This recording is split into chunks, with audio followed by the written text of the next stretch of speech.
ना। तो याद रखना कि W और Y जो है या तुम्हारा यह सेमी वोवेल इसको इसलिए कहा जाता है क्योंकि W और Y का प्रयोग वोवेल के रूप में भी करते हैं और इसे कॉन्सोनेंट के भी रूप में करते हैं, ठीक ना। W और Y का प्रयोग जो है वोवेल के रूप में भी करते हैं और कॉन्सोनेंट के रूप में भी करते हैं। अब देखना यह है कि आखिर में W और Y वोवेल का बनता है और कॉन्सोनेंट का बनता है। जैसे मैं मान के चलो कि हमने एग्जाम्पल ले लिया, ठीक ना, हमने वॉच लिखा ना, तो वॉच में क्या है तुम्हारा वो आकर आया ना, तो यही तो तुम्हारा W है जो क्या बनाया तुमको वॉच बनाया, वो दिया ना, ध्यान देना। तो वो तुम्हारा क्या होता है, ये तुम्हारा कॉन्सोनेंट है। क्या है तुम्हारा कॉन्सोनेंट, ध्यान से देखो। कॉन्सोनेंट होता है तुम्हारा व्यंजन वर्ण और वोवेल होता है तुम्हारा स्वर वर्ण। तो व्यंजन वर्ण जानते हो जितना को से लेकर उधर जितना आ जाता है कॉन्सोनेंट कहलाता है ना। योरो लोगो आया है तुम्हारा, ये तुम्हारा क्या कहलाएगा, कॉन्सोनेंट ना कहलाएगा ना। अब नेक्स्ट एग्जांपल देखो ले लेते हैं क्या, फ्यू, क्या ले लेते हैं फ्यू या न्यू ले लो। न्यू लिए तो न्यू जब तुम बोले ना तो न्यू बोलने के क्रम में लास्ट में तुम्हारा क्या आया, ऊ आ रहा है, बोल के देखो ना।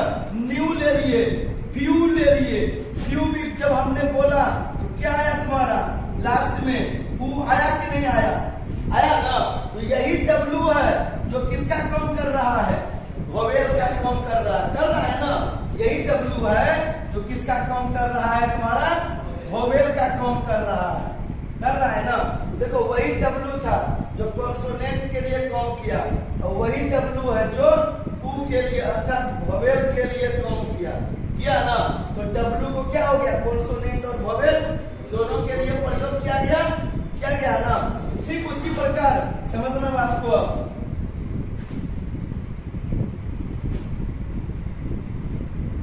ठीक इसी प्रकार अब देखना कि W वाला यह हुआ।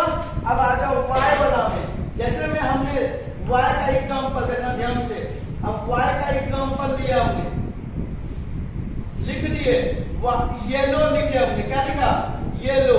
अब येलो जैसे ही हमने लिखा तो येलो में क्या है तुम्हारा Y से यो को इंडिकेट कर रहा है या कर रहा है ना। तो जब यह यो को इंडिकेट कर रहा है तो यो तुम्हारा क्या कहलाता है, कॉन्सोनेंट कहलाता है ना। यो तुम्हारा किसके अंतर्गत आता है, कॉन्सोनेंट के अंतर्गत आता है। अब देखो नेक्स्ट एग्जांपल फिर ले लिया हम फ्राई, क्या बोले इसको हम फ्राई, आगे क्या बोल दिया क्राई, बोल रहे हैं ना। तो फ्राई जब हम इसको बोले तो फ्राई में क्या है तुम्हारा लास्ट में देखो ई आया ई।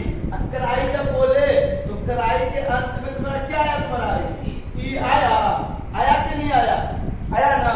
बताओ तब तुम सभी ये जो तुम्हारा ई है ये वोवेल कहलाता है कि नहीं कहलाता है ना, वोवेल कहलाता है ना। तो वही उपाय था जो इसको सूचित किया है, इंडिकेट किया, तुम्हारा ई को इंडिकेट किया ना। और वही येलो है, इसी में तुम याक लिख दो तो याक क्या है तुम्हारा, यह भी तो योग को सूचित किया ना, आया ना। यह जो Y को जो सूचित किया जो तुम्हारा क्या होता है, कॉन्सोनेंट होता है। यो क्या होता है तुम्हारा कॉन्सोनेंट होता है, आया समझ में। तो वही है W और वही है तुम्हारा क्या Y, जो क्या है तुम्हारा वोवेल का भी काम किया और साथ ही साथ कॉन्सोनेंट का भी काम किया ना। तो इसीलिए क्या कहते हैं हम W और Y को सेमी वोवेल कहते हैं, आया समझ में। W और Y को इसलिए क्या कहा जाता है, सेमी वोवेल। यही दोनों में वह गुण है, पूरे 21 कॉन्सोनेंट में इसी दोनों में सिर्फ वह गुण है जो वोवेल का भी काम करता है और साथ ही साथ कॉन्सोनेंट का भी काम करता है, ठीक ना। इसीलिए W और Y को सेमी वोवेल